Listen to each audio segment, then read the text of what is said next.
Hey my families, welcome back to our channel YMSC Family Lifestyle. First time நம்ம சேனலை பார்க்குறீங்கன்னா மறக்காம சேனலை சப்ஸ்கிரைப் பண்ணிக்கோங்க. அப்படியே பக்கத்தில் இருக்கிற பெல் ஐக்கானையும் கிளிக் பண்ணிக்கோங்க. இன்றைக்கி வந்து ஒரு சூப்பர் ரெசிபியோடு தான் உங்ககிட்ட வந்திருக்கேன்னா என்னென்னா வீட்டிலேயே நம்ம புட்டுக்கு மாவு ரெடி பண்ணி அந்த புட்டையும் அவிச்சு காட்ட போகிறேன். இது வந்து பிகினர்ஸ்லேருந்து பேச்சுலர்ஸ் எல்லாருமே ஈஸியாக வீட்டில் செஞ்சுக்கலாம். வாங்க அது எப்படி பண்ணுறதுன்னு நம்ம பார்க்கலாம். அதுக்கு வந்து நான் ஒரு பச்சரிசி வந்து ஒரு அரை அளவுக்கு எடுத்து நல்லா 4-5 தண்ணி கழுவி நீட்டாக கழுவி பாருங்கள். இப்படி க்ளீன் வாட்டராக வர்ற அளவுக்கு நீட்டாக கழுவி ஒரு 10லேருந்து ஒரு 15 நிமிஷம் நல்லா நம்ம இதை வந்து ஊற வச்சுக்கலாம். இதுக்கு வந்து ரொம்ப நேரம் ஆகாது. ஒரு 10லேருந்து 15 நிமிஷம் நம்ம ஊறினா போதும். எனக்கு ஒரு 10-15 நிமிஷம் கழித்து நல்லா ஊறி வந்துருச்சு. நான் தண்ணியை நல்லா வடித்து எடுத்துக்கிட்டு பாருங்களேன். இப்போ இதை வந்து நம்ம வந்து காய வச்சு எடுத்துக்கணும். அது காய வைக்கிறதுக்கு நம்ம வந்து ஒரு காட்டன் கிளாத் எடுத்துக்கலாம். நான் அந்த ரேஷன் கடை துணியை தான் எடுத்து விரிச்சிருக்கேன். நீங்கள் எது இருந்தாலும் நீங்கள் விரிச்சுக்கோங்க. அதுக்கப்புறம் தண்ணி நல்லா ஃபில்டர் ஆனதுக்கப்புறம் இந்த காட்டன் கிளாத்தில் அந்த அரிசி தண்ணி வடித்து வச்சுருக்கோம் இல்லையா, அந்த அரிசியை எடுத்து நல்லா நீங்கள் விரித்து விட்டுக்கோங்க. அது நல்லா ஃபேன் இருந்துச்சுன்னா ஃபேன் போட்டு ஃபேனு கீழே கூட நீங்கள் வாட விடலாம். அந்த தண்ணியெல்லாம் நல்லா விரித்து விட்டுட்டு கொஞ்சம் அந்த தண்ணி நல்லா நமக்கு காஞ்சி வரணும். அது வரை நம்ம வெயிட் பண்ணலாம். எந்த அளவுக்கு நம்ம நல்லா நகட்டி நல்லா ஸ்பேஸ் இருக்கிற அளவுக்கு நீங்கள் நல்லா விரித்து விட்டுக்கோங்க அந்த அரிசியை. அப்போ நமக்கு வந்து சீக்கிரம் காஞ்சி வந்துடும். அதேமாரி தண்ணியும் நல்லா வடிகட்டிட்டு போடுங்க. நமக்கு 10-15 நிமிஷத்தில் நல்லா காஞ்சிரும். பாருங்கள், எனக்கு 10 நிமிஷம் கழித்து எந்த அழகு போல் ரெடியாகி வந்திருக்குன்னு பாருங்கள். அரிசி இப்படி நம்ம ரெடி ஆகிட்டுனா இப்படி கையில் எடுத்து நம்ம பிடிச்சி பார்த்தோன்னா நம்ம கையில் ஒட்டாமல் அது வந்து உதிர்ந்து விழணும். இந்த பக்கம் வந்துச்சுன்னா நமக்கு வந்து அரிசி ரெடி ஆயிடுச்சுன்னு அர்த்தம். இனி நம்ம என்ன பண்ணலான்னா இதை மிக்சிலேயே நம்ம நல்லா அடித்து எடுத்துகிட்டு மிக்சியில் பிளெண்ட் பண்ணி எடுத்துக்கிட்டு ஒரு அரிப்பு வச்சு அரித்து எடுத்துக்கோங்க. எடுத்துகிட்டு ஒரு அடி கணம் அதிகமாக உள்ள இது பாத்திரத்தில் நீங்கள் தீயை வந்து ஸ்லோ ஃப்ளேமில் வச்சுட்டு நல்லா வறுத்து எடுத்துருங்க. வறுக்கும் போதே உங்களுக்கு அந்த அரிசியோட வாசனை வரும். அதை நல்லா வறுத்து எடுத்துக்கோங்க. எப்படி பதம் பார்க்கணுன்னா நம்ம வந்து அதை வறுக்கிறதுக்கு முன்னே வந்து இந்த மாவு ஒன்று ஒட்டி ஈரப்பதமாக இருந்த மாதிரி இருக்கும்.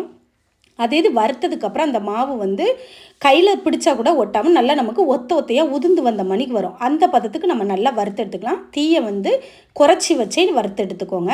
அதுக்கப்புறம் இந்த புட்டுக்கு நம்ம தேவையான அளவு இந்த மாவுக்கு தேவையான அளவு உப்பு வந்து போட்டுக்கோங்க. உப்பு போட்டு நல்லா ஒரு எல்லா பக்கமும் உப்பு போடுற அளவுக்கு நல்லா மிக்ஸ் பண்ணி விட்டுக்கோங்க. அதுக்கப்புறம் கொஞ்சோல தண்ணி எடுத்து தெளித்து விட்டுக்கோங்க. தெளித்து விரசினா போதும். தண்ணியை எடுத்து அப்படி கப்புன்னு ஊற்றிடாதீங்க. அதுக்கப்புறம் அது வந்து களி மாதிரி ஆயிரும். அதனால் தண்ணி வந்து புட்டுக்கு வந்து கொஞ்சம் தெளித்து பண்ணுங்க. அப்போ தான் கரெக்டாக இருக்கும் நம்மளுக்கு பார்க்குறதுக்கும். அது வந்து நம்மளுக்கு கரெக்டாக, ஏன்னா தண்ணி தேவை இருந்தால் நம்ம ஊற்றிக்கலாம். தண்ணி அதிகமாயிட்டுனா நமக்கு வந்து அதுக்கப்புறம் மாவு ரெடி பண்ணி தான் போட வேண்டியது இருக்கும். அதனால் நம்ம வந்து தேவைக்கு ஏற்ப தண்ணியை அப்பப்போ தெளித்து விரசிக்கோங்க. பாருங்கள், எனக்கு கட்டியாக எப்படி திரண்டு வருதுன்னு பாருங்கள். இந்த மாதிரி கட்டியாக வரும். உங்களுக்கு சிலருக்கு வந்து கட்டியாக இருந்தால் பிடிக்கும். நான் வந்து கட்டிகள் வந்து நல்லா உதுத்து விட்டு தான் பண்ணுறேன்.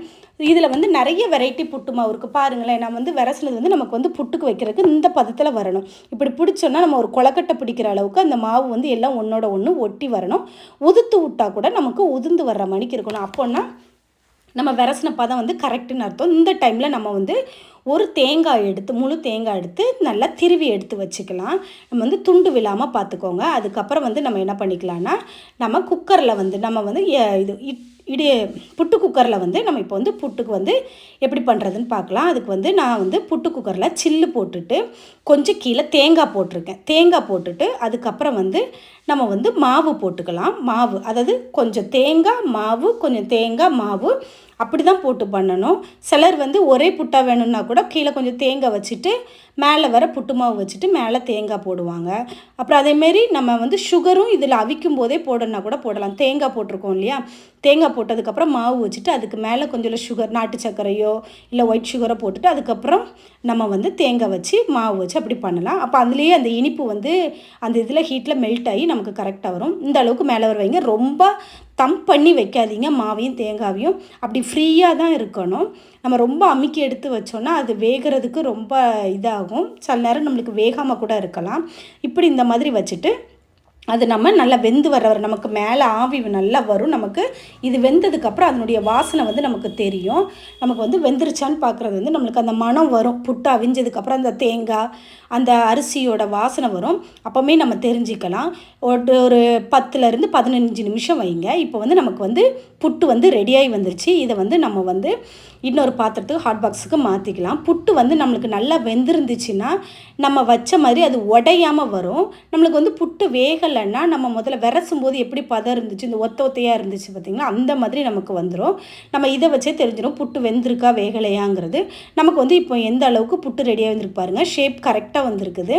நம்ம 2 அட்டு வச்சுருந்தோம், 2 அடுக்கு அட்டு வச்சுருந்தோம். அந்த 2 அடுக்கும் மாவும் உடையாமல் உதிர்ந்து போகாமல் கரெக்டாக புட்டு ஷேப் நமக்கு வந்துருச்சு. இதுதான் இப்படி தான் புட்டு நம்ம வந்து கரெக்டான இது. இந்த வெள்ளை புட்டுலேயே நிறைய வெரைட்டி இருக்குது. இது வந்து நான் இன்றைக்கி வந்து வெள்ளை புட்டு செஞ்சுருக்கேன். கேப்பை புட்டு இருக்குது, சோள புட்டு, இப்படி நிறைய வெரைட்டி இருக்குது. நம்ம வந்து புட்டுக்கு வந்து இன்றைக்கி வந்து என்ன வச்சு எடுத்துருக்கோம்னா நாட்டு சர்க்கரையும் பப்படமும் எடுத்துருக்கோம். இது கூட இன்னும் பச்சை பயிறு அவிச்சு அதுக்கப்புறம் வந்து வாழைப்பழம் இதெல்லாம் வச்சு சாப்பிட்டா இன்னும் நல்லாயிருக்கும். இது ஒரு துண்டு சாப்பிட்டாலே நமக்கு வயிறு நல்லா ஃபில்லிங்காக இருக்கும்.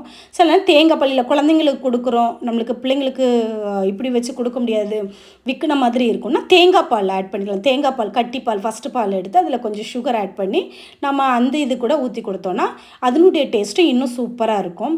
நம்ம கேரளா சைடெல்லாம் போனோன்னா இதில் வந்து சிக்கன் மட்டன் வச்சு சாப்பிடுவாங்க. இந்த வீடியோ பிடிச்சிருச்சுன்னா லைக் பண்ணுங்கள். தேங்க்யூ.